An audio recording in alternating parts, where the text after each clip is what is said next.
U našoj školi već više od 150 godina stiču se znanja i veštine u poljoprivredi, veterini, proizvodnji i preradi hrane. Mi školujemo kadrove za budućnost koju vidimo kao rezultat rada koji svakodnevno ulažemo u naše učenike, pružajući im kvalitetna znanja i primenljive kompetencije za zvanja koje ih čekaju. Iz naše škole izlaze budući poljoprivredni, prehrambeni i veterinarski tehničari, kao i mesari i pekari, potpuno spremni za samostalno obavljanje delatnosti i rad u uslovima savremenog tržišta. Škola posjeduje opremljene kabinete za praktičnu nastavu, kao i sopstvenu pekaru i centar za preradu voća i povrća. Sopstveni staklenici, bašta i vinograd škole obezbeđuju učenicima primenljiva znanja koje vežbaju na licu mesta, a veterinarska ambulanta daje priliku za vežbe u realnim uslovima koji čekaju buduće veterinarske tehničare.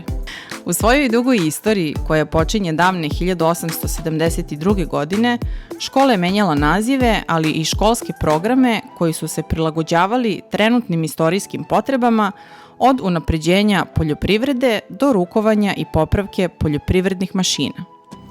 Do modernizacije škole, koja je bliska današnjem planu i programu rada škole, dolazi 1953. godine, kada škola počinje da školuje preko 100 učenika, a 1959. godine prerasta u srednju poljoprivredno-mašinsku školu, koja 1967. u svoj program uvodi i prehrambenu struku.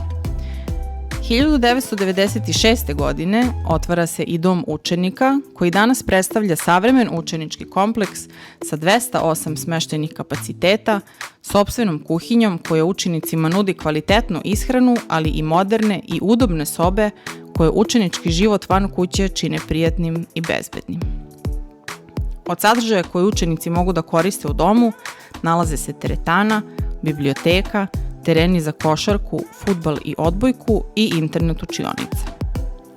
U slobodno vreme učenici se mogu priključiti organizovanim aktivnostima koje sprovode vaspitači i stručni saradnici u domenu kulture, umetnosti i sporta kroz programe priprema za Domijadu, godišnji susret srednjoškolaca Srbije.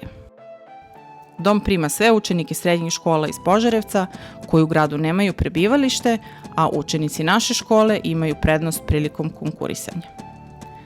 U dugogodišnjem iskustvu u radu sa decom, naša škola iznedrila je mnogo vrednih i radnih mladih ljudi koji su u toku svog školovanja stekli znanja kako da dosegnemo naš zajednički cilj, a to je da pružimo svojoj zajednici zdravu i bezbednu hranu koja je preduslov za dug i kvalitetan život.